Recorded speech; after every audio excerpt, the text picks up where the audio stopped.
e converter os desobedientes à prudência dos justos e habilitar para o Senhor um povo preparado. Verso 57. A Isabel cumpriu-se o tempo de dar à luz e teve um filho. Ouviram os seus vizinhos e parentes que o Senhor usara de grande misericórdia para com ela e participaram do seu regozijo. Sucedeu que no 8º dia foram circuncidar o menino e queriam dar-lhe o nome de seu pai, Zacarias. De modo nenhum, respondeu sua mãe. Pelo contrário, ele deve ser chamado João. Disseram-lhe, ninguém há na tua parentela que tenha este nome. E perguntaram por acenos ao pai do menino que nome queria que lhe dessem. Então, pedindo ele uma tabuinha, escreveu, João é o seu nome. E todos se admiraram. Imediatamente a boca se lhe abriu e, desimpedida a língua, falava louvando a Deus. Sucedeu que todos os seus vizinhos ficaram possuídos de temor e por toda a região montanhosa da Judéia foram divulgadas estas coisas. Todos os que as ouviram guardavam-nas no coração, dizendo, que virá a ser, pois, este menino? E a mão do Senhor estava com ele. Vamos orar.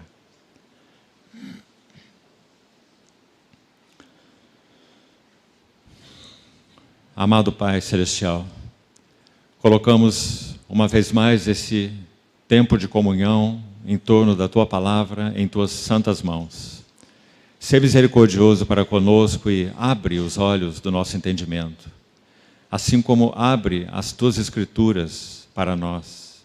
Abre os céus para nós, para que possamos ver algo mais do significado, da grandeza do Teu Filho amado, sua glória e virtude, e do grande chamamento que temos como Igreja do Senhor, naquilo que toca Teu coração nesses dias do fim.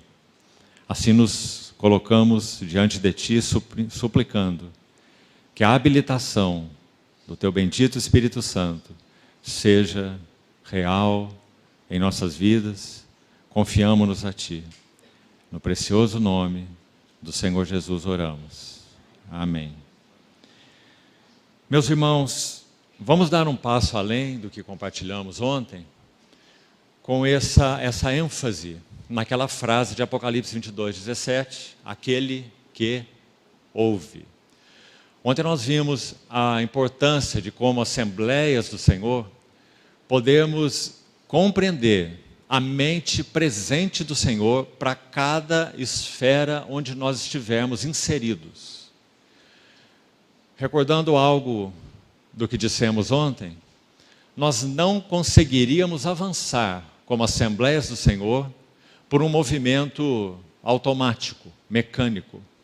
A cada passo de nossa jornada, para que haja um avanço realmente orgânico do testemunho do Senhor entre nós precisamos conhecer as demandas do Senhor para cada uma de suas assembleias.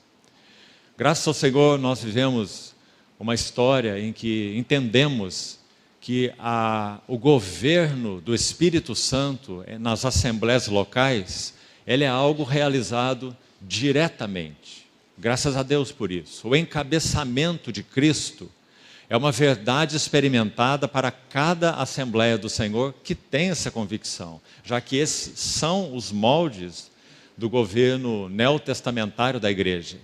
Não respondemos a nenhum outro que não seja o cabeça da igreja, e cada Assembleia local tem essa responsabilidade diante do Senhor. Então, quando olhamos a história das 7 igrejas, é isso que vemos. Cada Assembleia tem a sua história, cada Assembleia tem as suas deficiências, assim como cada Assembleia tem as suas virtudes, e o Senhor pontua cada uma delas com todo o critério daquele que tem olhos como chama de fogo, que conhece mente e coração, que conhece motivações.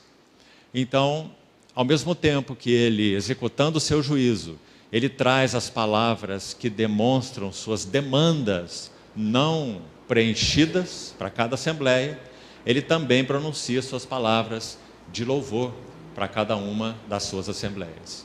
Isso é muito digno do nosso Senhor, porque assim ele age. Ele não é aquele, para usar uma figura, que dá um banho em um bebê e joga a água suja junto com o bebê pela janela.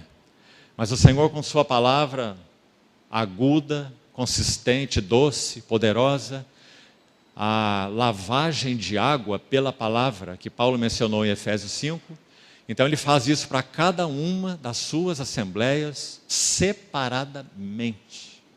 Isso é muito importante que vejamos, porque isso tem tudo a ver com a nossa história. Nós temos aqui certamente representadas tantas assembleias. Algumas são ainda bebezinhos, no sentido orgânico. Quem sabe meses, quem sabe alguns poucos anos juntos. Outras são assembleias há muitos anos com o Senhor. Cada uma delas tem desafios específicos. Ontem nós falamos sobre aqueles 3 estágios, não é? Um estágio de convulsão, de releitura, um estágio de consolidação, de se firmar naquilo que o Senhor tem trazido clareza, entendimento, e o perigo dessa última fase, basicamente dos 20 anos para frente, poderíamos dizer assim, uma acomodação espiritual, de tudo sabemos, tudo vimos, tudo já lemos, conferências estamos frequentando há não sei quantos anos, né? Então que o Senhor guarde o nosso coração, porque esse é o caminho para a estagnação, acomodação. Agora, meus irmãos, hoje gostaria de dar mais um passo ligado a essa questão do ministério de João Batista. Sabe, meus irmãos, depois de uma lacuna profética, isso significa uma lacuna do falar do Senhor. Não houve falar do Senhor. Desde os dias de Neemias e Malaquias até os dias de João Batista. E é muito impressionante quando lemos os relatos, especialmente de Lucas. No capítulo 3, ele vai nos dizer que quando o Senhor, na sua administração graciosa, nos seus propósitos de amor ligado ao seu remanescente, que era o caso nos dias de João Batista, já que a história cristã, podemos assim dizer, não estava ainda iniciada. A igreja não estava constituída, a igreja do Novo Testamento. Nosso Senhor não tinha consumado sua obra no Calvário. Então nós estamos no final de uma dispensação, final da velha aliança.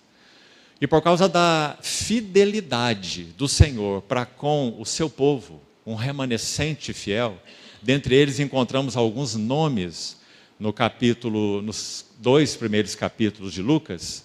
Então, no tempo de Deus, baseado na fidelidade do Senhor e no amor do Senhor ao seu próprio nome, ao seu testemunho. Então ele vai trazer a sua palavra a João Batista. E é muito impressionante, vamos fazer isso juntos? Quando nós abrimos o capítulo 3 de Lucas, abra por favor, e olha como isso é narrado, para que comecemos a entrar nessa história e no significado da vida e do ministério de João nessa fase de transição.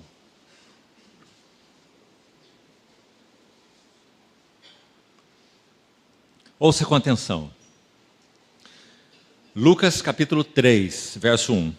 No 15º ano do reinado de Tibério César, sendo Pôncio Pilatos governador da Judéia, Herodes, tetrarca da Galiléia, seu irmão Filipe, tetrarca da região da Itureia e Traconites, e Lisânias, tetrarca de Abilene. Tudo que concerne ao governo político, ao governo civil, aos grandes homens, começando pelo maior deles, o imperador Tibério César. Essa é a primeira classe de pessoas mencionadas, então, no verso 1. Agora veja o verso 2. Agora vamos para a classe sacerdotal. Para aquilo podemos dizer que concerne ao serviço espiritual, que deveria estar sendo prestado para a glória de Deus. Mas então nós vemos que eram sumos sacerdotes. Primeiro problema. Essa era uma questão puramente política. Não podia haver 2 sumos sacerdotes, apenas um sumo sacerdote. Então aqui nós temos um sogro e um genro, Anás e Caifás. Então temos essa frase tão expressiva aí. Veio a palavra de Deus. A quem? A Tibério César, a Pôncio Pilatos, a Herodes, ao governo político civil. Veio a palavra do Senhor a Anás ou Caifás, que deveriam ser os representantes do que Deus era para o seu povo? Não. Veio a palavra de Deus a João, filho de Zacarias, e mais um detalhe, no deserto. Porque essa expressão, meus irmãos, no deserto, é claro que era um deserto literal. João viveu no deserto da Judéia, e ali mesmo ele pregou o batismo de arrependimento, e ali às margens do Jordão ele batizou a todos que receberam essa palavra. Ele era um trovão de Deus, uma trombeta de Deus no deserto. Mas é claro que quando nós olhamos essa expressão no deserto, nossa atenção é chamada para o lugar da solitude. Porque significa o Senhor encontrar nesse lugar de uma aridez absoluta, e sem dúvida isso reflete o ambiente político, social e espiritual, como vimos, da época de João. O Senhor então encontrar nesse deserto esse homem, João. Meus irmãos, sempre, e olhe, quando nós usamos a palavra sempre e usamos a palavra nunca, nós precisamos de muito cuidado, para nós não sermos equivocados, não nos extrapolarmos, porque são palavras muito sérias, né? Quando uma esposa está discutindo com seu marido e diz assim, você nunca me ouve, é uma expressão drástica, né? Ele pode não ouvi-la 99% do tempo, né? Mas nunca também não é o caso. Então são palavras muito fortes. Mas então escute o que eu vou dizer. Sempre, não há exceção, que o Senhor irá iniciar um novo movimento no que concerne aos seus propósitos, ligados à terra, ao seu testemunho. Ele necessita moldar vasos. E aqui não havia vaso nenhum, a não ser João. Quando nós olhamos para a história de Isabel, nós já lemos o texto, ela era avançada em dias, assim como seu marido, e era estéril. Mais uma vez, a esterilidade de Isabel era literal, era orgânica. Mas você não vê nessa expressão também algo mais? Assim como falamos sobre o deserto onde João estava, e o deserto do mundo social, político e espiritual da época de João. Veja a mesma coisa na vida de Isabel. Isabel era estéril, mas na verdade o que ocorria ali, meus irmãos, é que Deus estava estéril no que concerne ao seu testemunho na terra. Assim como nos dias de Ana, a mãe de Samuel, que também era estéril, de novo, Deus estava estéril, porque não havia testemunho do seu nome na terra. E então Samuel é levantado. O nome Samuel no hebraico é uma composição, Shmuel. Nós sabemos o que significa El, Deus. E Shmu, o nome. Samuel significa o nome do Senhor. Então, por causa do amor do Senhor ao seu próprio nome, ele levanta Samuel de uma estéril. Ana subia ao templo de ano em ano, onde estava a arca, em Silo. Subia de ano em ano para adorar ao Senhor. E o que ela via naquela realidade? Nada. De ano em ano, ela subia e ela teria que chorar, porque o que era oferecido em termos de sacrifício ao Senhor era completamente desagradável aos olhos do Senhor. Então, quando lemos o primeiro capítulo de Samuel, Ana pede um filho ao Senhor. Você sabe que nem Eli compreende aquela atitude de Ana, acha que ela estava embriagada. E quando você vê aquela interlocução de Eli com Ana, é muito impressionante ver o que ela diz. Ela diz assim: se o Senhor me der um filho, a ele eu o darei por todos os dias de sua vida. Parece uma barganha, você não acha? Uma mulher estéril, uma mulher que, sem dúvida, por isso era, de certa forma, marginalizada naquela sociedade, em que então pede um filho ao Senhor, como que fazendo uma barganha com ele. Se o Senhor me der, eu também te dou. Mas, meus irmãos, o coração de Ana foi tão agradável ao Senhor nesse seu pedido, porque a história não começa com esse pedido. Começa com Ana subindo com seu esposo de ano em ano para adorar naquele lugar. E ela via aquele serviço sendo oferecido ao Senhor de uma maneira desastrosa.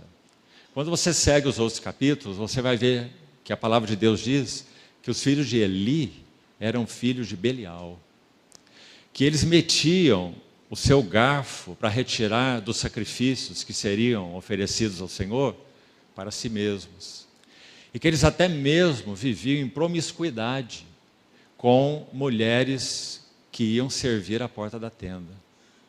E tudo isso, então, Eli olhava de uma maneira descuidada, reprovável. O Senhor diz: seus filhos, Eli, se tornaram execráveis, reprováveis, e você nada fez. Então, essa é a história do lugar onde Ana subia de ano em ano para adorar o Senhor. Ou seja, uma carga pelo testemunho do Senhor foi depositado no coração de Ana. Por isso, quando o seu menino nasce, ela dá a ele o nome de Samuel, o nome do Senhor. E é tão bonita aquela história e tem uma relação tão estreita com a história de João Batista, ambas estéreis, ambas numa fase de transição.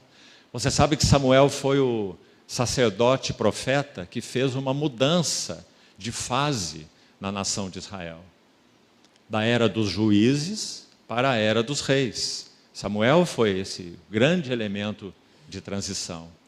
Então, a relação entre os dois é muito estreita.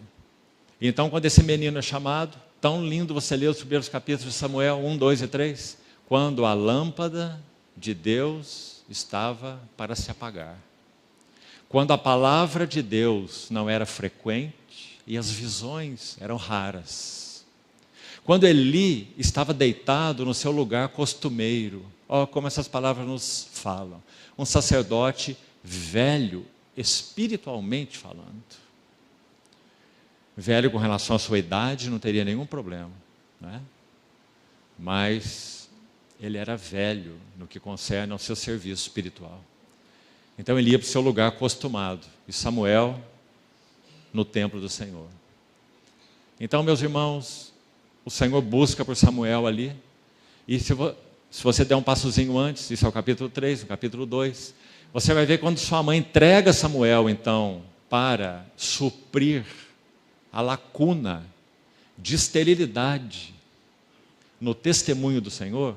É tão lindo o que ela faz. Ela continua subindo de ano em ano para o templo. E o capítulo 2 diz que ela levava para Samuel uma túnica nova. Não sei se você já pensou sobre isso, talvez até mesmo como mãe. Ela entregou o seu filho, que do Senhor pediu, para suprir a lacuna no testemunho do Senhor. Mas não apenas o entregou, mas ela continuou exercendo a sua mordomia de cuidado com esse menino. Ela via o seu Samuel uma vez por ano. Mas a cada vez ela estava lá tecendo uma túnica para o serviço dele. Quem sabe imaginando qual será hoje, após um ano, a estatura desse menino, exercendo uma mordomia naquilo que concerne aos interesses do Senhor. Que lindo exemplo. Então, quando nós colocamos as duas histórias juntas, o que nós vemos quanto a João? A mesma lacuna, a mesma esterilidade espiritual. E o Senhor, da mesma maneira, atento a um remanescente. Nós temos dúvida que Ana era um remanescente naquele tempo? Não podemos ter nenhuma dúvida. E nem os que são mencionados nos 2 primeiros capítulos de Lucas. Zacarias, o sacerdote, e Isabel, a sua mulher estéril. Simeão, aquele que provavelmente era um ancião, embora a Bíblia não o diga, mas muito provavelmente, ele era um ancião também. E tomou o menino nos braços. E diz que agora os seus olhos viram a salvação de Deus. E que agora ele poderia partir em paz. Um remanescente. A mesma coisa nós vemos em Ana, a profetisa, narrada em Lucas também. Aquela viúva de 84 anos que servia ao Senhor diariamente no templo e que aguardava a consolação de Israel. Meus irmãos, vemos a mesma coisa em José e Maria, os pais do nosso Senhor Jesus. Um grupo de remanescentes que, segundo o relato de Lucas, aguardavam, veja essa palavra, expectativa. Eles aguardavam a redenção de Israel. Pode colocar de outra maneira. Eles aguardavam o Messias, o Redentor.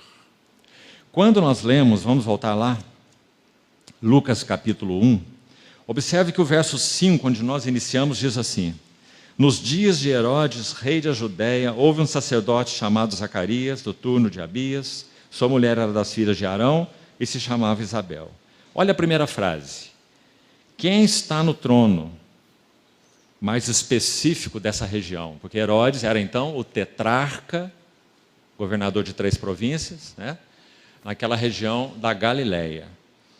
De 4, né? Tetrarca da Galileia. É dito Herodes, rei da Judéia. Quando nós ouvimos as bênçãos que Jacó pronunciou sobre os seus filhos, em Gênesis capítulo 49, se você tiver o cuidado de consultar ali o verso 10, é muito interessante, para nos ajudar a entender o que está acontecendo aqui. É dito assim, a palavra de Jacó para o seu filho Judá. Ele diz, o cetro não se arredará de Judá, e o bastão de entre os seus pés, ou seja, uma posição reinante de governo. O cetro de Judá, o bastão entre os seus pés. Aí o verso continua assim, até que venha Siló, e a ele obedecerão os povos.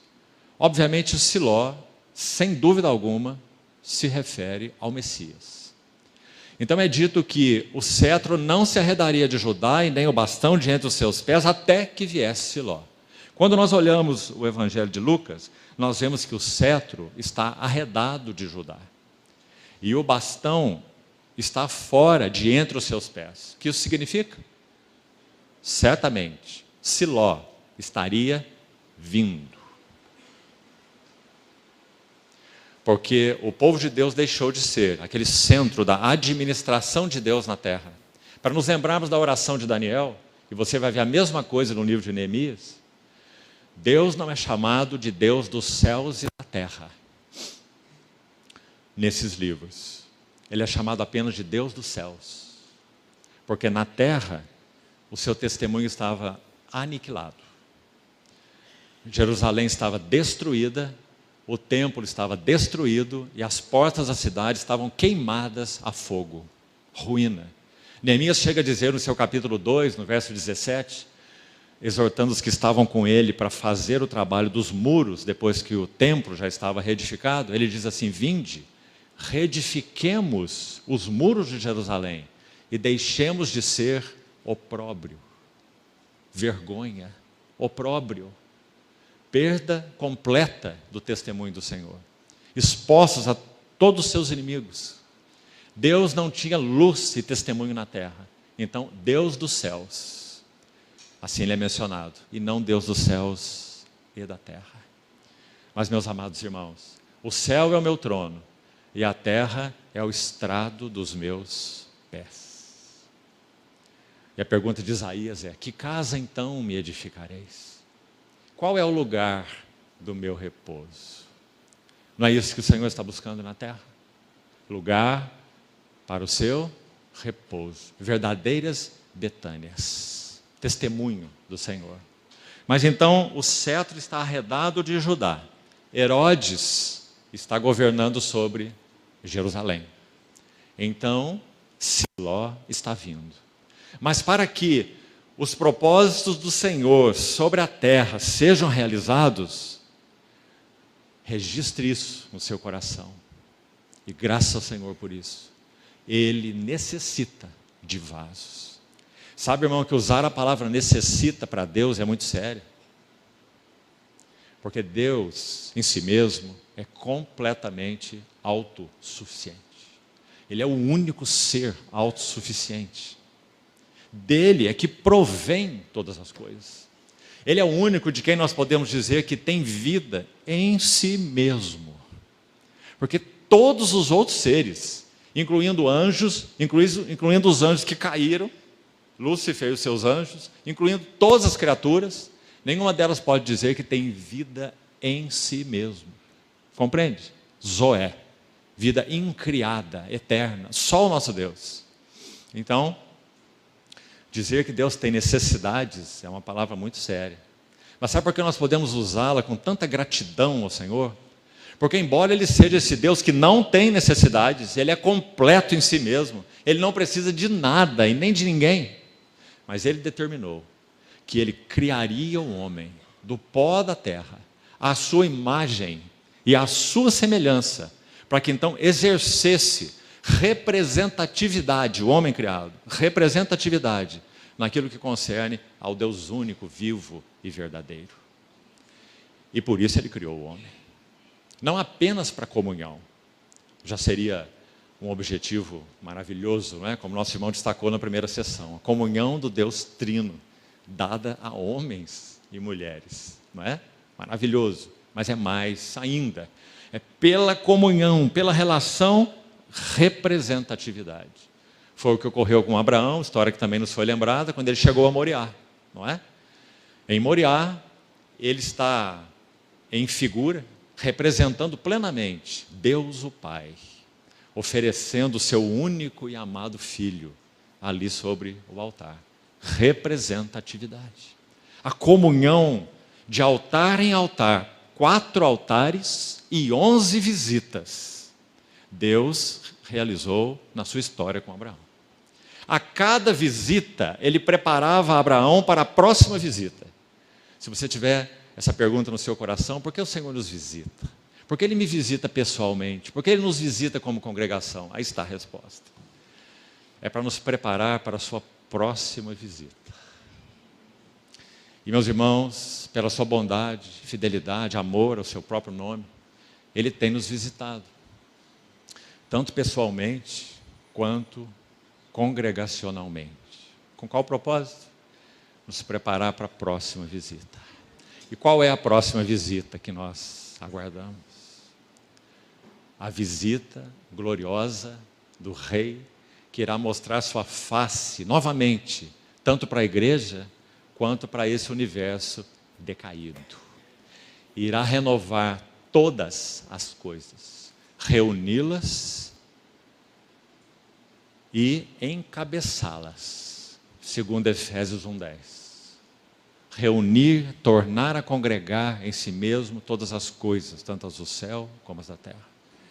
Essa é a visita que nós aguardamos. Mas até lá Ele tem nos visitado, para nos preparar para a visita final. Graças ao Senhor. E aqui em Lucas nós estamos lendo mais uma visitação.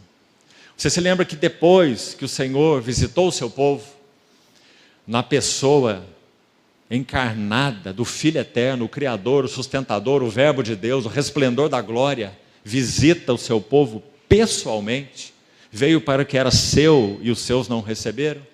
Então, quando ele entra a última vez em Jerusalém e chora, o que ele diz? Não reconheceste a oportunidade da tua visitação. Meus amados irmãos, que dolorosa história. Mas quando nós vemos aqui o início dela, 33 anos antes, o Senhor está visitando mais uma vez o seu povo. E agora dessa maneira.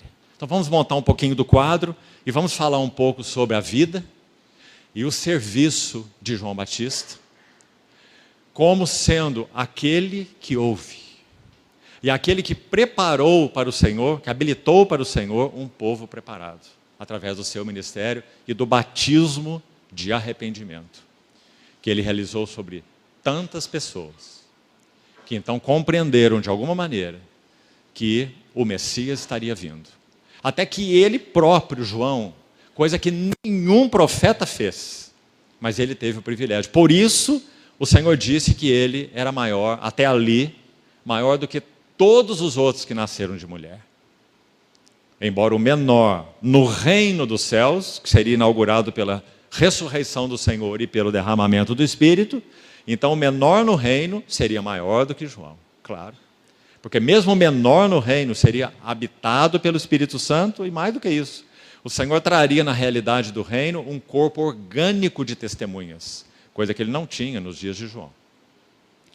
Mas ele diz, até aqui, dentre todos os nascidos de mulher, João é o maior. Porque não só ele preparou para o Senhor, ele habilitou para o Senhor um povo preparado, são as palavras que você vê aí no texto, quanto porque ele teve o privilégio de apontar o seu dedo e responder a maior pergunta do Velho Testamento, que foi aquela feita por Isaac ao seu pai Abraão. Quando subiam para Moriá, Isaac pergunta, vejo aqui o fogo, o lenho e o cutelo, mas onde está o cordeiro? 2000 anos depois, essa pergunta, a maior pergunta do Velho Testamento, foi respondida por João Batista. Quando ele aponta o seu dedo e finalmente diz, eis o Cordeiro de Deus. Quantos milhares de cordeiros haviam sido imolados em prefiguração daquele que viria. Mas agora não tem mais nenhuma prefiguração. Agora aqui está o Cordeiro de Deus, que tira o pecado do mundo. Então, meus irmãos, João Batista, sem dúvida, ele foi esse vaso moldado para que ele tivesse ouvidos para responder aquilo que dele estava escrito nas Escrituras. Não é maravilhoso observarmos o significado dessa vida e desse serviço? Meus irmãos, quando João abria Isaías 40, ele se via. Não é um privilégio? Nós, quando abrimos a palavra de Deus, nós também nos vemos, mas nós nos vemos em união com Cristo, não é? Nosso nome não está lá, nossa pessoa não é exatamente identificada lá, não é? Mas quando João abria Isaías 40, ele se via. A voz do que clama no deserto. Preparai o caminho do Senhor.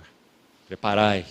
Endireitai no ermo uma vereda para o nosso Deus. Que coisa maravilhosa. Então, repetindo, para que Deus siga com seus intentos sobre a terra, ele necessita de vasos que sejam moldados. E meus irmãos, vamos fazer outra pergunta.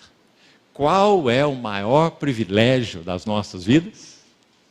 É podermos ser vasos com os quais ele possa realizar o seu propósito eterno. Aquilo que está no seu coração. Esse é o maior privilégio das nossas vidas. Nós que éramos um material estragado, destinado a uma lata de lixo eterna, ele colocou a mão sobre nós. E ele disse, tu és meu. Te atraí com cordas humanas e com laços de amor. Palavras de Oséias 11. E podemos aplicar a cada um de nós. E me inclinei para dar-te de comer. Ensinei Efraim a andar. Tomei-o nos meus braços. Mas infelizmente naquele contexto, naquela história, ele diz assim, mas eles não atinaram, não perceberam que eu os curava. Eu fui para eles como aquele que alivia o jugo das suas queixadas, mas eles não quiseram.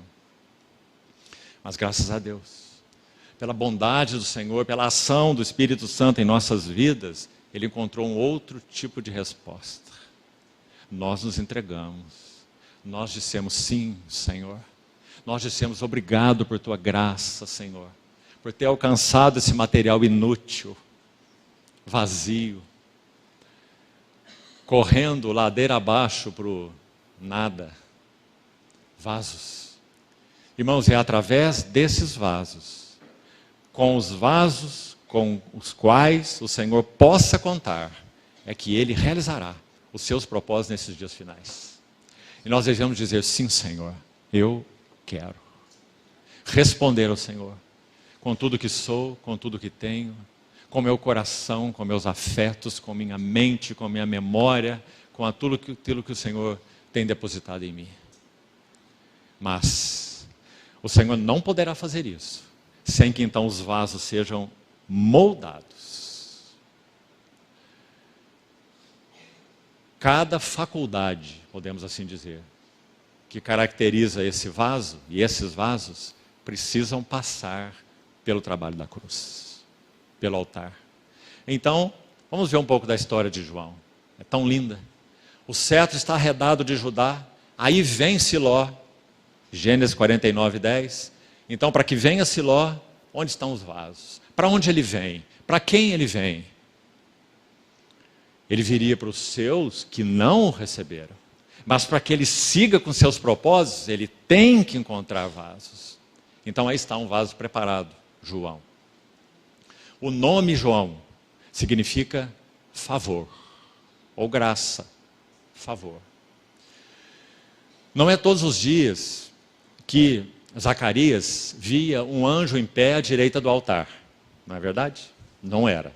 E nenhum outro sacerdote. Então, quando Zacarias entra para servir, para realizar o seu serviço segundo o turno sacerdotal, ele vê um anjo em pé à direita do altar de incenso. O ambiente, então, um pouco mais íntimo, não era no átrio, né? Era onde só o sacerdote entrava, e lá está um anjo que tem uma notícia para ele. O nome do anjo é Gabriel. E Gabriel significa Deus é poderoso. Porque quando o anjo fala com Zacarias, veja o que ele tem a dizer no capítulo 1. Observe. Verso 12. Vendo Zacarias, turbou-se e apoderou-se dele o temor. Disse-lhe, porém, o anjo, Zacarias, não temas. Sabe, irmãos, só nos 2 primeiros capítulos de Lucas, você tem 4 vezes a expressão não temas. Porque como nós falamos, repetindo, não é todos os dias que o céu se abre sobre pessoas, literalmente falando. E que anjos como mensageiros de Deus, no sentido do Velho Testamento, eles então trazem uma mensagem do Deus vivo para seres humanos. Então, Zacarias, Maria também, os pastores lá no campo, quando aquele anjo se manifesta a eles também, eles se turbam, e o anjo tem que dizer, não temais, eis que eu vos trago boas novas de grande alegria, que será para todo o povo. Então aqui nós temos a primeira menção para Zacarias, não temas, porque a tua oração foi ouvida, e a tua mulher te dará à luz um filho, a quem darás o nome de João. Em ti haverá prazer e alegria. Outra nota linda de Lucas. Nos primeiros capítulos de Lucas você vai ter 8 vezes a palavra alegria. Claro, Lucas está se detendo como um médico grego, vaso especialmente selecionado pelo Senhor para escrever esse evangelho, para registrar que esse verbo se fazer carne é a alegria dos homens. Você sabe que tem um autor que compôs uma peça musical com esse nome, não é? Jesus, a alegria dos homens. Então Lucas enfatiza essa palavra. Em ti haverá prazer e alegria, e muitos se regozijarão com o seu nascimento. Olha o que diz o verso 18. Então perguntou Zacarias ao anjo, como saberei isto? Pois eu sou velho, e a minha mulher avançada em dias. Muito claro o que ele quis dizer, né? Não há possibilidades. O tempo já passou. Eu sou velho. Que frase é essa? Mas ela contrasta com a próxima frase do verso 19. O que o anjo tem a dizer, quando Zacarias diz, eu sou velho e minha mulher é avançada em dias, a resposta dele é, eu sou Gabriel. Que significa, Deus é poderoso. Aquele que é poderoso para fazer infinitamente mais do que tudo quanto pedimos ou pensamos, segundo o seu poder que opera em nós, a Ele seja a glória, tanto na igreja quanto em Cristo Jesus. Então, esse foi o início da história. Em tempos de esterilidade espiritual, o Senhor necessita moldar vasos. E Ele o faz, por sua graça e por sua fidelidade. Vamos seguir um pouquinho mais. Abra, por favor, no livro de Malaquias. E já retornamos a Lucas rapidamente. Malaquias capítulo 1 nos ajuda a entender pelo que Zacarias estava orando. Porque quando lemos a história, se formos precipitados, nós poderíamos facilmente pensar assim: ele está orando por um filho, não é? Sua mulher é velha, mesmo que tenha aí passado o tempo, mas nós sabemos o que significava para uma mulher ser estéril naquele tempo, muito mais de um sacerdote, não é? Então, colocamos aí nossas interpretações, nossos conceitos e pensamos: João está orando e pedindo a Deus um filho. Porque o anjo diz para ele: tua oração foi ouvida. Então nós pensamos, pelo que João estava orando, quando ele entrava no serviço sacerdotal. Zacarias, perdão. Então, irmãos, qual é a resposta? Ele não orava por nenhum dos seus interesses. Como sabemos? Olha o que diz o livro de Malaquias. Malaquias capítulo 1. Vamos ler o verso 6 para nos ajudar um pouco mais. O filho honra o pai e o servo ao seu senhor. Se eu sou o pai, onde está a minha honra? E se eu sou o Senhor, onde está o respeito para comigo? Diz o Senhor dos Exércitos. A vós, outros, preste atenção, ó sacerdotes, que desprezais o meu nome. Vós dizeis: em que desprezamos o teu nome? Ofereceis sobre o meu altar pão imundo e ainda perguntais: em que te havemos profanado? Nisto que pensais, a mesa do Senhor é desprezível. Quando trazeis animal cego para o sacrificardes, não é isso mal? E quando trazeis o coxo ou o enfermo, não é isso mal? Ora, apresenta-o ao teu governador, acaso terá ele agrado em ti e te será favorável? Diz o Senhor Deus dos Exércitos. E atenção agora para o verso 9. Agora, pois, suplicai o favor de Deus. O nome João, mais uma vez, significa favor, graça. Então ele está dizendo: ó sacerdotes, lá no verso 6, é a eles, ó sacerdotes, deixem de oferecer esses serviços, esses sacrifícios imundos aí, desagradáveis, e supliquem o favor de Deus, que nos conceda a sua graça. Penso, irmãos, que esse verso, e veja bem, é de Malaquias, é o último profeta da velha dispensação. Após ele, são 400 anos de silêncio, chamado de período intertestamentário. 400 anos sem profeta, 400 anos de Deus calado. E então agora, Zacarias tem essa experiência. E, segundo lemos em Malaquias, o que então entendemos que Zacarias estava fazendo lá dentro? Ele não estava orando pelos seus interesses, ele não estava orando por um filho, ele não estava orando por nada que concerne a ele. Ele, como sacerdote, é representante do povo diante de Deus e vive um tempo de absoluta esterilidade.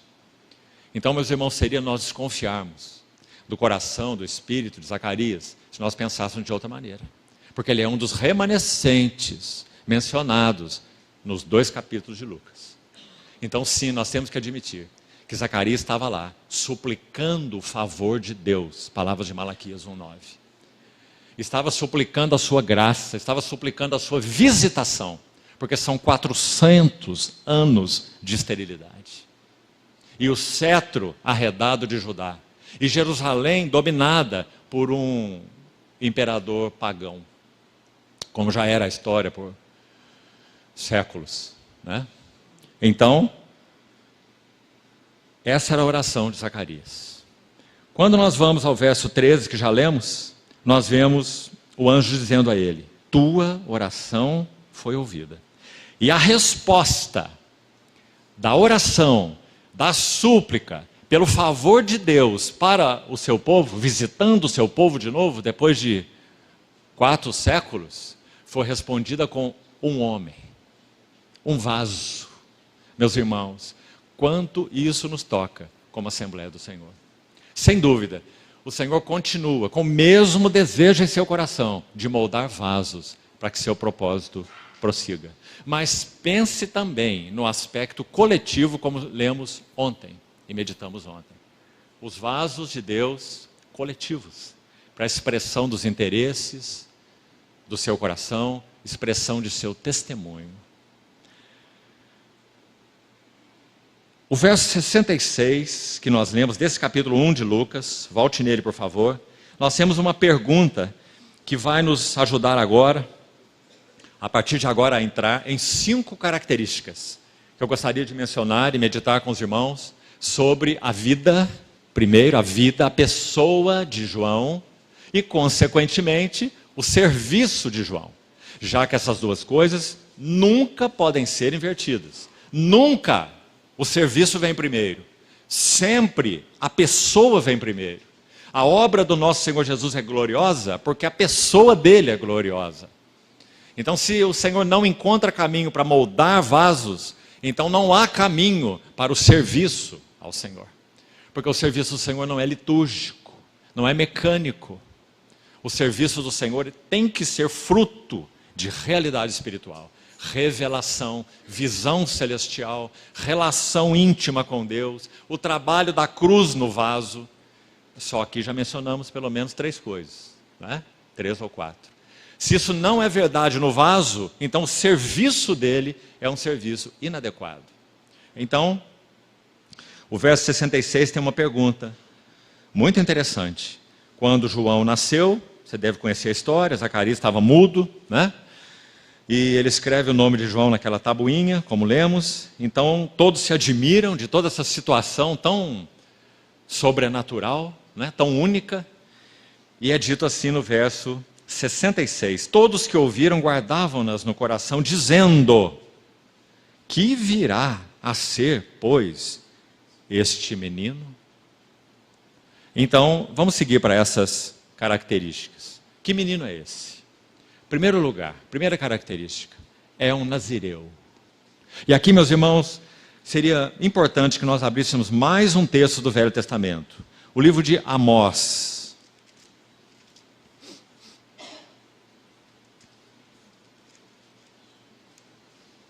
Se te ajudar, ele está depois de Joel e antes de Jonas. Antes de Obadias. Amós, capítulo 2. Olhe com atenção para esse texto. Amós 2, 11. Um sinal da graça, da benevolência de Deus para com o seu povo, o povo da aliança. Um sinal. Qual é? Dentre os vossos filhos suscitei profetas, e dentre os vossos jovens, nazireus. Não é isto assim, filhos de Israel, diz o Senhor? Mas vós, aos nazireus, destes a beber vinho, e aos profetas ordenastes, dizendo: não profetizeis. Então, meus irmãos, um dos sinais mais graciosos, lindos, da benevolência de Deus, do cuidado de Deus com seu povo, é suscitar, levantar no meio deles jovens, nazireus e profetas. Agora, por que essas duas coisas são colocadas juntas? Creio que podemos afirmar que aqueles que abririam as suas bocas como profetas, porque profeta significa isso, eles teriam que ser treinados como nazireus. Você está entendendo essa relação? O que é um nazireu? Sem entrar em muitos detalhes, o nazireado era um voto que abria uma porta lateral para a consagração ao serviço do Senhor de pessoas que não eram descendentes de Levi. Porque apenas os descendentes de Levi eram sacerdotes. Então, se o sacerdócio falhasse, como o Senhor iria prosseguir com seus propósitos nos tempos do Velho Testamento? Então, lá em Números, está previsto o voto de nazireado, para aqueles que quisessem integralmente e voluntariamente se consagrarem ao Senhor. É o voto de Nazireu. Então havia algumas características nesse voto. Principalmente, eles não teriam os seus cabelos cortados, eles não beberiam bebida forte e eles não tocariam na morte, em corpos, cadáveres de mortos. Tudo isso tem um significado espiritual. Você sabe que Sansão era um nazireu, um dentre alguns no Velho Testamento, né? Samuel também foi um nazireu. João Batista também foi um nazireu. Então, qual era a característica para completarmos esse quadro? Ouça com atenção. O que aconteceu com o nazireu Sansão quando ele perdeu de vista o caminho do Senhor?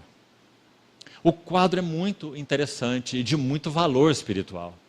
É dito que a cabeleira de Sansão foi cortada. E essa cabeleira, sobretudo, representa a sua consagração. Então veja, a sua consagração, seu segredo interior com Deus foi exposto a Dalila. E por causa de expor esse seu segredo íntimo de relação consagrada a Deus, ele teve a sua cabeleira cortada. Ou seja, a sua consagração foi perdida. Esse é sempre o primeiro passo da ruína. Depois da consagração perdida na história de Sansão, o nazireu, os seus olhos foram vazados. Isso, meus irmãos, na linguagem do Novo Testamento tem tanto sentido para nós, é claro. Perda da visão. Perda da consagração sempre vai implicar em perda da visão espiritual. Mas tem mais um elemento. É dito que Sansão foi atado com cadeias, amarrado a um moinho, e ele virava um moinho no cárcere, fazendo um trabalho que era de animais, moendo grãos. Ou seja, ele rodava em círculos, fazendo um trabalho bestial, podemos assim dizer, não é? E se tentarmos e buscarmos interpretar isso na linguagem do Novo Testamento, Paulo vai dizer em Filipenses assim: eu prossigo para o alvo e para o prêmio de uma vocação ascensional. Ascensional. Uma soberana vocação de Deus em Cristo Jesus. Mas agora nós temos um nazireu com a consagração quebrada, com sua visão nublada, olhos vazados, girando em círculos, podemos assim dizer, mas não acende. Uma vida sem propósito, porque a sua consagração foi perdida. Então esse verso de Amós é tão significativo, meus queridos irmãos. O que Deus busca hoje, antes que o nosso Senhor Jesus venha entre os jovens? A pergunta está respondida aí, não está? O Senhor busca entre os jovens nazireus. Aqueles que se consagrem ao Senhor. Quando os jovens ouvem a palavra consagração, por um lado, há um certo temor nos seus corações. Porque eles pensam assim: se eu me consagrar ao Senhor, Ele vai começar a retirar da minha vida tudo que para mim é tão deleitável. Mas eles não percebem que o Senhor mesmo é aquele que se coloca no lugar de tudo que Ele extrai de nossas vidas. E tudo que Ele extrai de nossas vidas, Ele o extrai porque Ele conhece a corrupção dos nossos corações. Ele sabe que se nós nos entregarmos a elas, as nossas vidas serão perdidas. O rumo será perdido. Então, meus irmãos, esse é um primeiro ponto, mas tem mais uma coisa.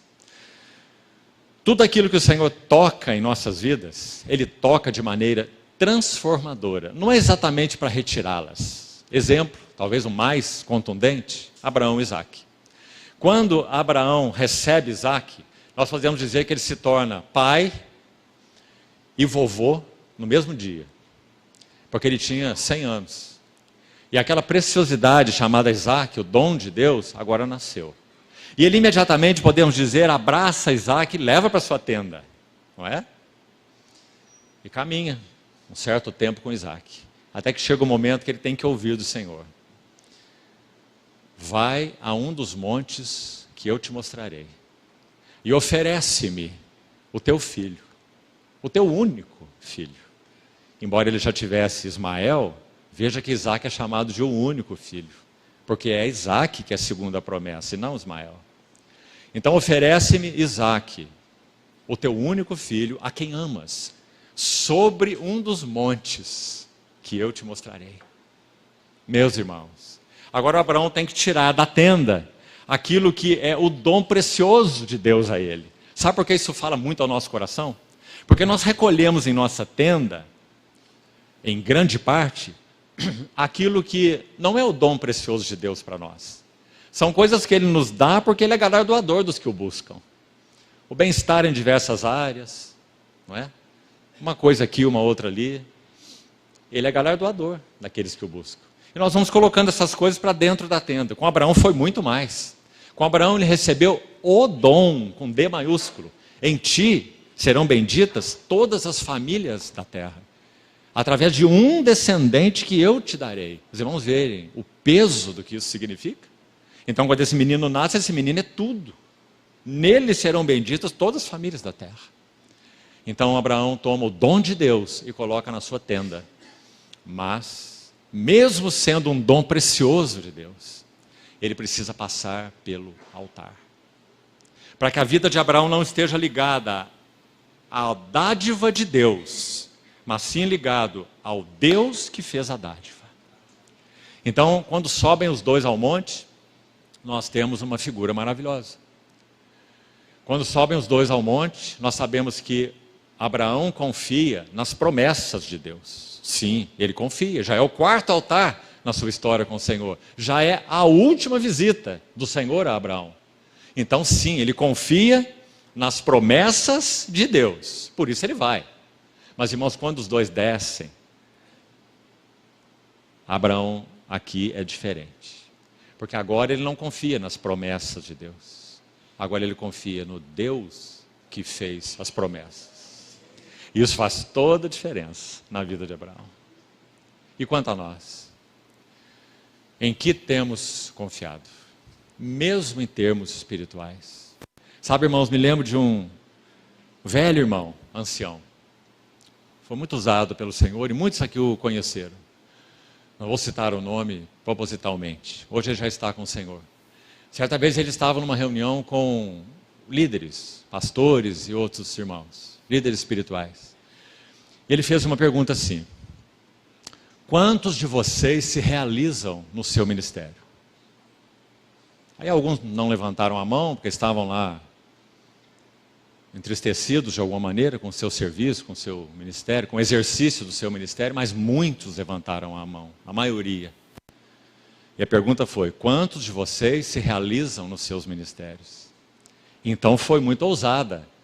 Foi muito ousado o que esse irmão disse para todos esses que levantaram as mãos. Ele disse assim: tenho muita pena de vocês, porque nós não nos realizamos em ministério. Nós só nos realizamos em Deus mesmo. Então, meus irmãos, essa foi a história de Abraão com o Senhor.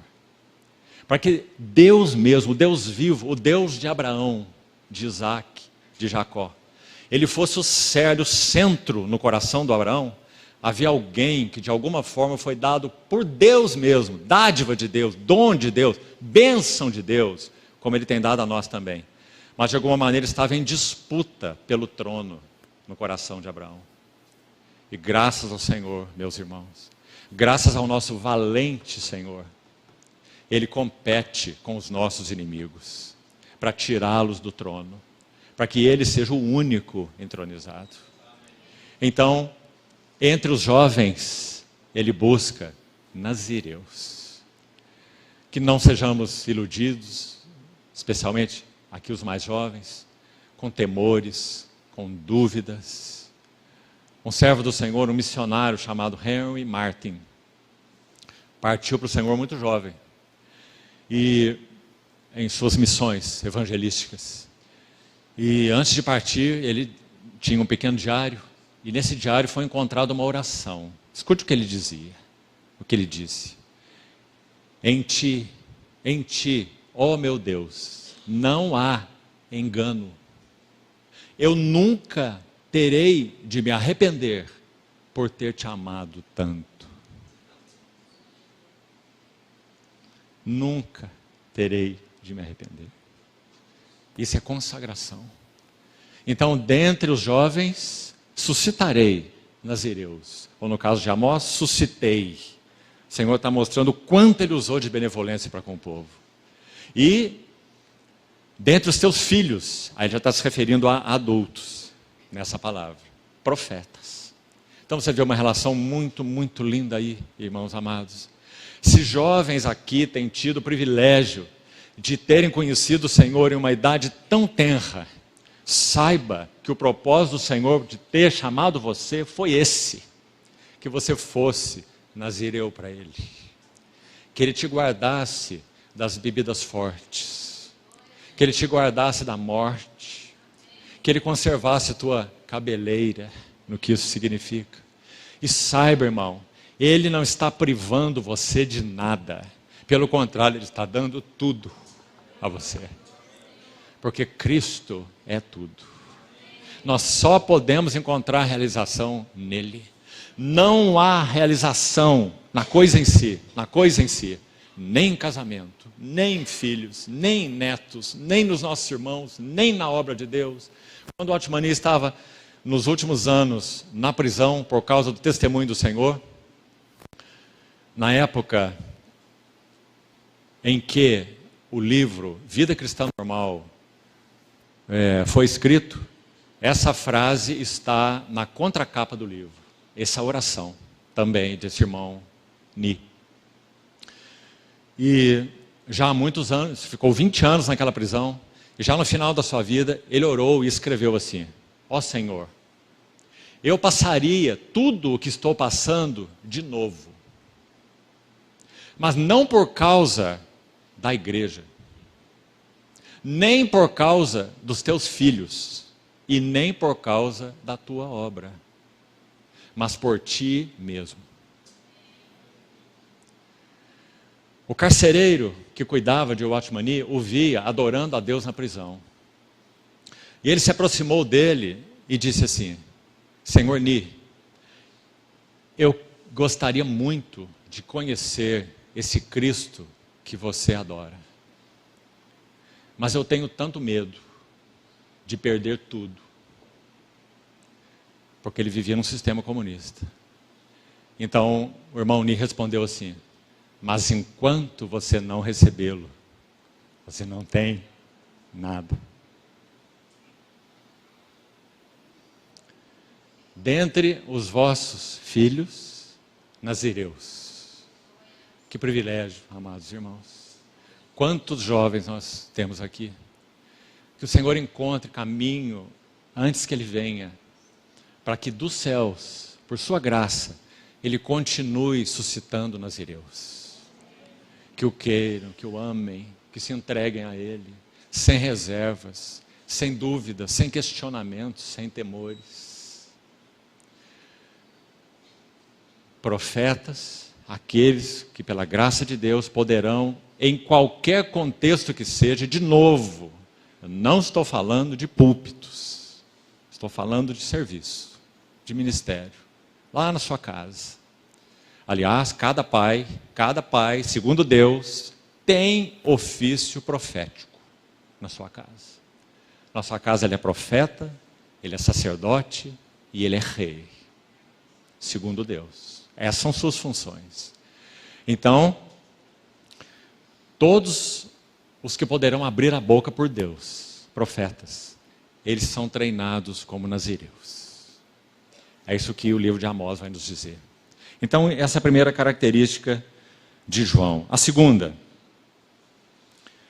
a frase importante que lemos ali em Lucas capítulo 1 também. Não beberá vinho nem bebida forte. Vamos entender o que isso significa de uma maneira muito simples, meus amados irmãos. Não precisamos explicar muito o símbolo, penso eu. Vinho fala sempre, de gozo, de alegria.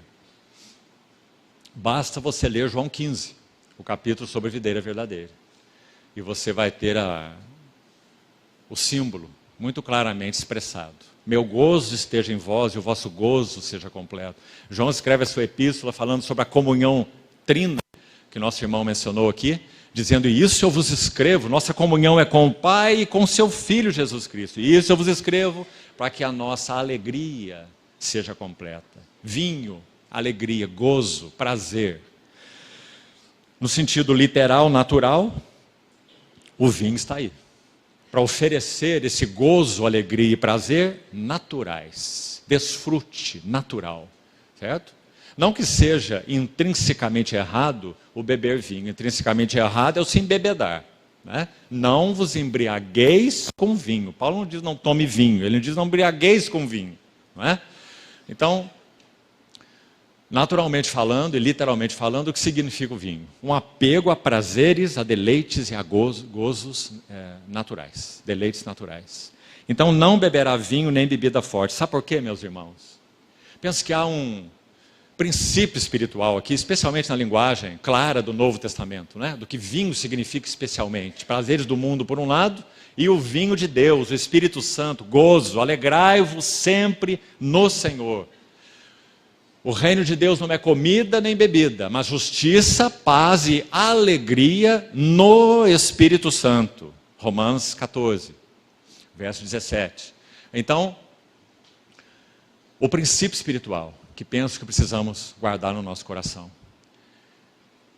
A nossa medida espiritual não é, a nossa capacidade espiritual não é medida por quanto de vinho nós bebemos, mas por quanto de vinho nós repartimos. Então, para que seja realidade em nós, e através de nós, esse vinho e esse gozo sendo repartido a outros, o que é necessário? Não beberá vinho, nem bebida forte. Ou seja, não vai se entregar a deleites dessa vida, de tal forma que ocupe um lugar indevido no seu próprio coração. Então, esse é o sentido de não beberá vinho nem bebida forte, embora ali para João é claro, o sentido é literal, inclusive. Nossa vida não é medida pelo quanto de vinho nós bebemos, mas pelo quanto de vinho nós derramamos. Segunda frase importante ali, em Lucas: será cheio do Espírito Santo desde o ventre materno. Oh, meus irmãos, me impressiona muito essa linda frase. Falando de modo bem objetivo sobre essa característica. O primeiro encontro de João, o precursor, com o Messias que ele iria anunciar, aconteceu quando os dois eram crianças dentro do ventre das suas mães. E o encontro é tão lindo, registrado aí em Lucas, você depois faça sua leitura. É dito que quando Isabel recebe Maria, que foi visitá-la, porque ficou sabendo que o Senhor operara generosamente nela, Isabel era estéril, então Maria vai visitá-la, faz uma longa jornada, podemos imaginar isso, uma menininha, uma adolescente basicamente, talvez 15 a 16 anos, grávida, fazendo essa jornada até a região montanhosa de Efraim para encontrar Isabel. E quando as duas se encontram, então, e ela saúda Isabel, então Isabel vai dizer: quando ela foi saudada, a criança, João, se estremeceu, mas não só isso, veja, de alegria, assim diz Isabel, dentro do seu ventre. Sabe, irmão, sem entrar em especulações, mas queria sugerir algo para você, é só uma sugestão. O texto de Lucas disse que João Batista seria cheio do Espírito Santo desde o ventre materno. Me parece que foi nesse encontro com o Messias no ventre de Maria que o menino foi cheio do Espírito Santo, no ventre da sua mãe, o precursor. Nós temos duas grávidas, dois meninos nos seus ventres, e o primeiro encontro do precursor com o Redentor. Que encontro maravilhoso. Então, mais um detalhe sobre a vida de João: cheio do Espírito Santo. Isso significa que ele é cheio de gozo, é cheio de prazer, é cheio de alegria. Sabe, irmãos, o nosso problema não é que nós tenhamos, que nós busquemos prazer demais. O nosso problema é que nós buscamos prazer de menos. Porque todo o nosso prazer, toda a nossa busca pelo prazer está resumida numa só pessoa. E é nele que buscamos prazer de menos. Porque se nós fôssemos realmente buscadores de prazer, então nós encontraríamos o prazer no lugar certo. Nós que somos dele, claro. Né? Então, esse primeiro encontro, tão lindo. João, um vaso cheio do Espírito Santo. Como o Senhor encontrará nessa terra um testemunho agradável ao seu nome, se nós não formos cheios do Espírito Santo? Como? Nós seremos cheios do quê? Como também nosso querido irmão mencionou. Seremos cheios de autointeresse, seremos cheios de projetos, seremos cheios de planos, seremos cheios de coisas. Não é? Então essa é a segunda característica do vaso João. Primeiro, um nazireu. Segundo, colocado juntos aí, não beberá vinho e nem bebida forte. Sem promiscuidade com os prazeres do mundo. Utilizando do mundo, mas não abusando dele. Usando do mundo, mas não sendo usado por ele. E, junto com essa segunda característica, cheio do Espírito Santo. Vamos para a terceira. Tão bonita também. Mencionada lá no verso 80 de Lucas 1. Vamos lê-lo. Depois que Zacarias pronuncia esse maravilhoso cântico, que inclusive tem aspecto profético, ele vai dizer no verso 78 sobre essa entranhável misericórdia do nosso Deus, pela qual, misericórdia, nos visitará o sol nascente das alturas. Esse não é outro senão o Messias. Mas Zacarias ainda não o tinha visto, é claro, né? Para alumiar os que jazem nas trevas e na sombra da morte e dirigir os nossos pés pelo caminho da paz.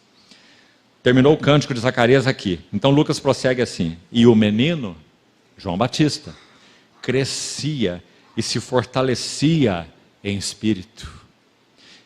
E viveu nos desertos até ao dia em que havia de manifestar-se a Israel. Terceira característica da vida, e consequentemente, redunda no serviço de João. Solitude. Solitude. Deixe-me ler para você uma frase de um irmão sobre o que significa solitude. Ele diz assim: a solitude, que em si mesmo significa estar a sós com Deus. Mais especificamente falando, não é apenas o tempo que nos retiramos para estar a sós com Deus no quarto fechado. Implica num primeiro plano nisso, podemos dizer assim, mas é muito mais que isso. É trazer o nosso quarto fechado conosco onde nós formos. Ou seja, nada tem permissão, nada e ninguém tem permissão para separar a face do nosso Senhor da nossa face.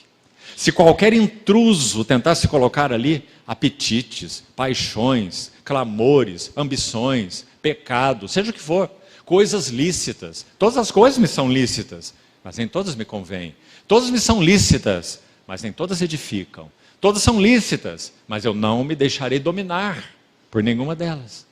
Então, se qualquer intruso tenta fazer esse movimento aqui e ofuscar a face do Senhor na nossa face, então o bendito Espírito Santo acende aquela primeira luz amarela, antes da vermelha, dizendo: preste atenção, o intruso está vindo aí, para nublar o teu rosto do meu rosto. Não permita, diga não a ele. Então, se nós insistimos, então ele acende a luz vermelha e diz: tome todo cuidado.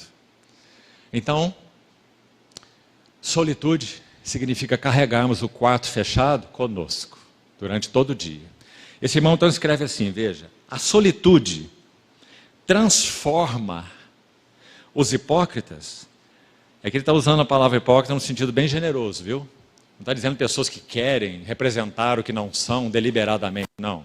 Está dizendo que pessoas que estão vivendo ou expressando aí, tentando expressar nas suas faces uma realidade que na verdade não é a realidade delas.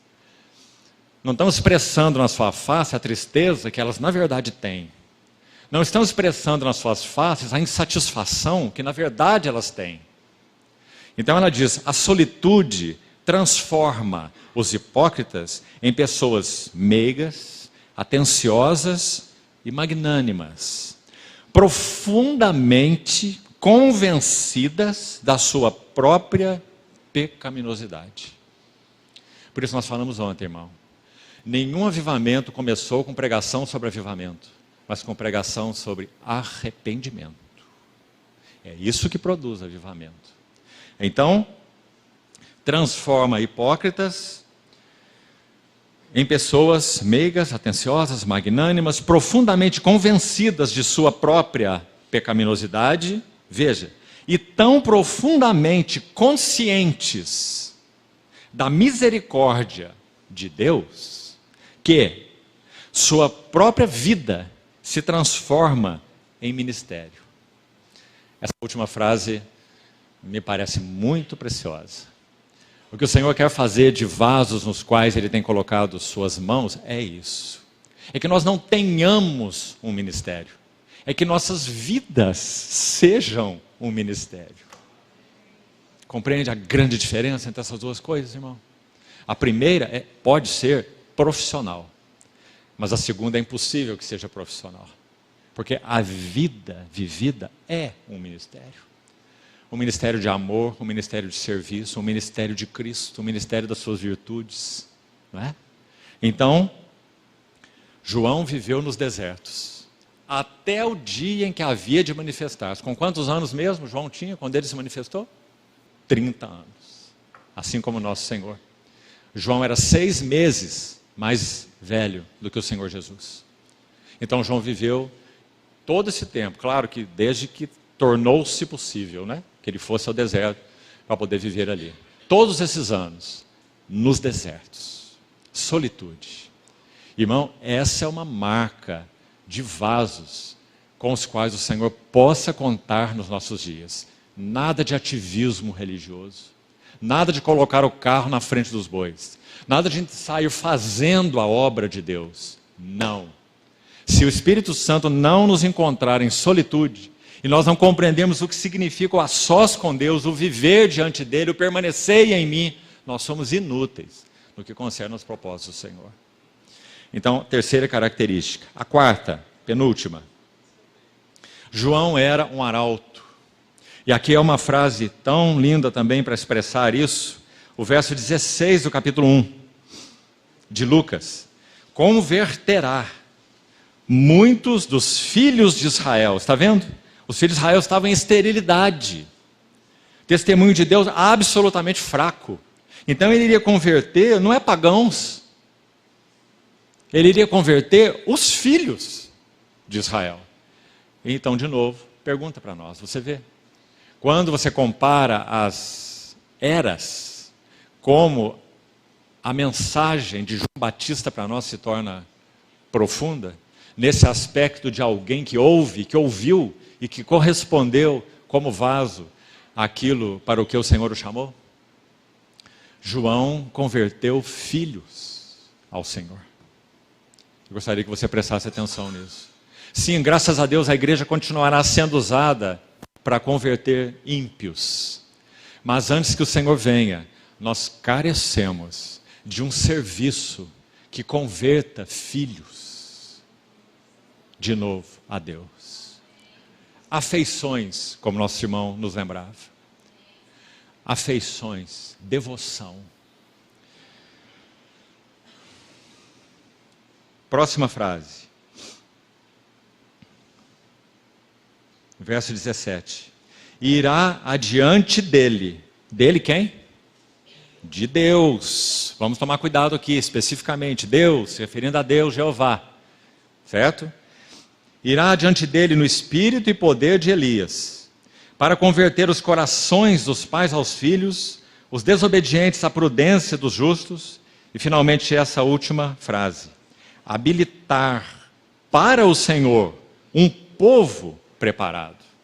Muito interessante que esse foi o foco do ministério de João. Não foi aos ímpios. Certamente foram ali soldados, certamente foram ali publicanos, inclusive, não é? No caso, publicanos faziam parte do povo. Então, o cerne do ministério de João foi ao povo do Senhor. E isso parece ter uma correspondência grande com os dias em que nós vivemos. Finalmente, meus irmãos, a quinta e última característica. Se formos a Lucas capítulo 7, nós vamos encontrar algo que nos parece bastante curioso. Porque esse homem, do qual nós falamos já tanta coisa aqui, é dito assim no capítulo 7 de Lucas, no verso 18, que depois que o Senhor operou esses sinais, olha aí para esse capítulo, tanto curando o servo do centurião, quanto ressuscitando o filho da viúva de Naim, que foi a primeira das 3 ressurreições que o Senhor operou durante o seu ministério, o filho da viúva de Naim, a filha de Jairo, a menininha de 12 anos, e Lázaro. Unicamente os 3. E essa foi a primeira. Então, depois desse evento tremendo, em que foi dito no verso 16 por aqueles que participavam ali, Deus visitou, olha essa palavra aí, verso 16, parte final, visitou o seu povo. Então, no verso 18, todas essas coisas foram referidas a João, pelos seus discípulos. E João, chamando 2 deles, enviou-os ao Senhor para perguntar: és tu aquele que estava para vir, ou havemos de esperar outro? Meus irmãos, talvez essa seja uma das passagens mais difíceis a respeito do ministério de João. Porque a primeira pergunta que surge para nós é aquela: João teve dúvidas com relação a quem era o Senhor? Mesmo? Será que teve? Será que essa pergunta implica em uma dúvida, exatamente uma dúvida de João? Me parece que não. Mas essa pergunta implica em um conflito de João, o profeta, o precursor. Não dúvida, conflito. Porque se houvesse dúvida, irmãos, eu penso que a atitude seria bastante diferente. Nem 2 discípulos ele enviaria lá. Ao contrário, diria a ele: olha, quando eu contrasto o que eu conheço do Velho Testamento, o que eu conheço do meu próprio ministério, o que eu conheço do que o Messias viria para fazer, eu estou em dúvida se esse aí é realmente o Messias. Então vamos deixar de lado, vamos esperar, vamos ver o que acontece, não é? Foi isso que ele fez.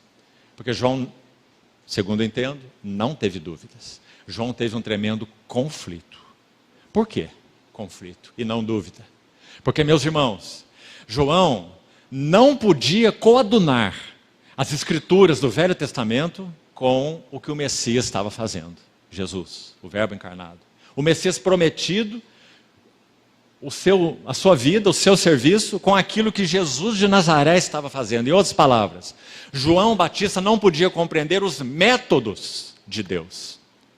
Porque João, e aí não só ele, todos os outros também do remanescente, esperavam que o Messias se revelasse, mesmo que isso tardasse por um pouco, ele se revelasse como aquele que venceria o jugo romano. E até aqui o Messias, pelo menos até aqui, na mente de João, o Messias não tinha feito isso. E tem mais um detalhe aí. Se ele, e aliás é a resposta que Jesus vai dar para João se você seguir o texto. Porque é dito que quando esses discípulos vêm com essa pergunta: és tu o Cristo ou devemos esperar outro? Jesus, por enquanto, não responde a pergunta. Jesus está calado, mas ele faz algo. O que ele faz? Se você ler o texto, ele cura cegos, ele cura paralíticos, certo? Isso só seria possível ser realizado pelo Messias. Então ele realiza essas curas e ele diz assim, agora ele dá a resposta. Ele diz assim: vão dizer para João. Vão dizer para João o quê? Verso 22. Ide anunciai a João o que vistes e ouvistes. Os cegos veem, os coxos andam, os leprosos são purificados, os surdos ouvem e mortos são ressuscitados. E aos pobres anuncia-se-lhes o Evangelho. E então, bem-aventurado é aquele que não achar em mim motivo de tropeço. Meus irmãos, que passagem maravilhosa. Nosso Senhor Jesus, por graça, por misericórdia ao seu precursor, ele sim demonstra, através desses atos, que ele é o Messias. Mas, Quando João envia os seus mensageiros, ele não tinha dúvida em seu coração, mas sim conflito com os métodos de Jesus. Quando é que o Messias vitorioso vai se manifestar? Quando é que Jerusalém será colocada de novo como a glória de Deus na terra? Quando é que nós deixaremos a posição de servidão e seremos de novo a princesa entre as nações, como Jeremias disse nas suas lamentações, quando ele via a cidade queimar? Quando isso acontecerá? Ele não compreendeu os métodos de Jesus. E essa quinta característica da vida e do serviço de João. E ela foi colocada por último, para que o Senhor nos ajude a nos sondarmos. Será que, irmãos, na nossa vida com Ele, será que no nosso serviço a Ele, nós também temos achado estranhos os métodos de Jesus conosco? Se o Senhor estava realizando tudo isso que estava e João foi notificado disso, por que o seu precursor estava na prisão? Será que o seu precursor era indigno? Será que o Senhor havia descuidado do seu precursor? Esqueceu dele, lançado no cárcere? Bem-aventurado é aquele que não achar em mim motivo de escândalo. Não nos escandalizemos com os métodos do Senhor em nossa vida e serviço. Ele ousou lançar o seu maior embaixador no primeiro século e certamente em todos os séculos da história da igreja, excluindo, é claro, o nosso Senhor Jesus. E esse homem se chama Paulo, o apóstolo. Ele ousou lançá-lo em prisão por muitos anos, em prisões diferentes, onde ele só podia escrever cartas. E esse só é uma expressão forte demais, porque é por causa desse só que nós estamos aqui, tendo nas nossas mãos os escritos mais gloriosos de todo o Novo Testamento. Mas ele ousou lançar Paulo, no cárcere. Será que Paulo também desconfiaria dos métodos de Cristo a ele? Dizendo: ó Senhor, eu só andei na metade das nações que eu queria. Há tantas nações para serem conquistadas. Precisamos plantar o testemunho do Senhor aqui ou ali. Esse não era Paulo.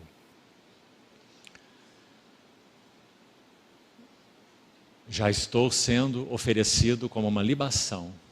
Assim ele se via. E o tempo de minha partida é chegado. Todos da Ásia me abandonaram. E os da Ásia são aqueles que ele cuidou, serviu por tantos anos, com lágrimas, jejuns, orações. Todos da Ásia me abandonaram. Só Lucas está comigo. Com que espírito, com que coração Paulo disse isso? Será? O que você acha? Mas o Senhor me assistiu e me revestiu de forças. Irmão, Paulo sabia, e por isso não se escandalizava dos métodos do Senhor, que o seu martírio, pelo nome de Cristo, seria literalmente como uma medida de vinho, libação, derramada sobre o sacrifício e serviço da vossa fé. Ele entendia que as igrejas que pela graça do Senhor tinham sido plantadas pelo seu serviço, pela graça de Deus eu sou o que eu sou, ele vai dizer. Ele entendia que essas igrejas eram uma oferta de aroma suave ao Senhor. Elas eram.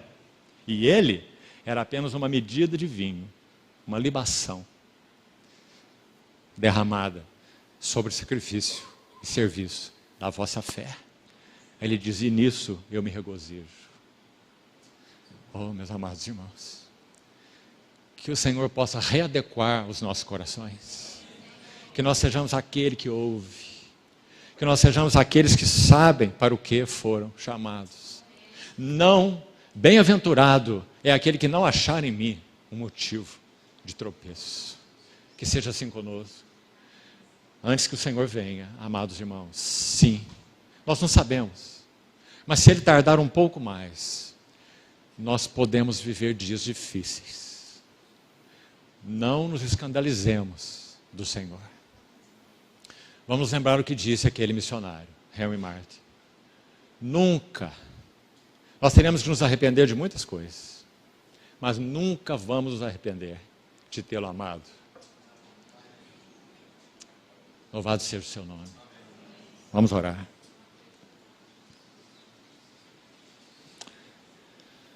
Senhor, entregamos nas tuas mãos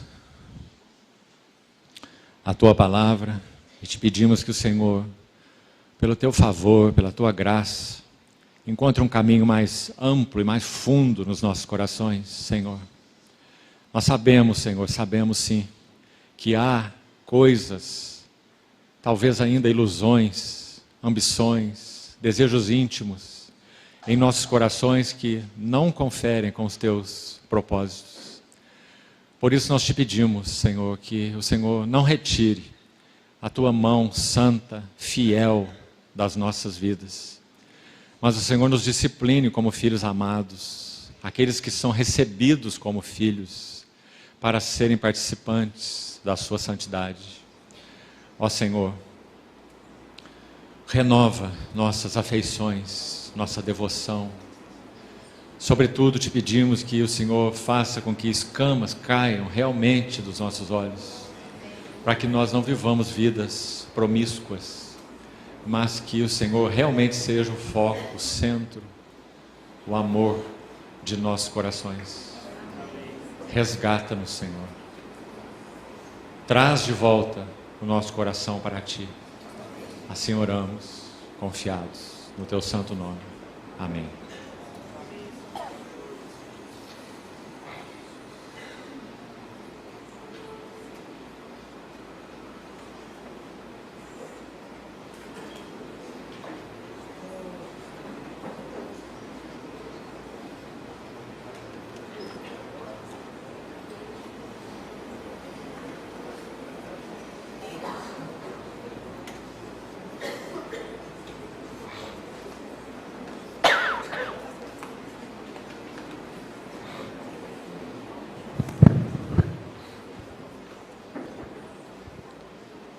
Aleluia.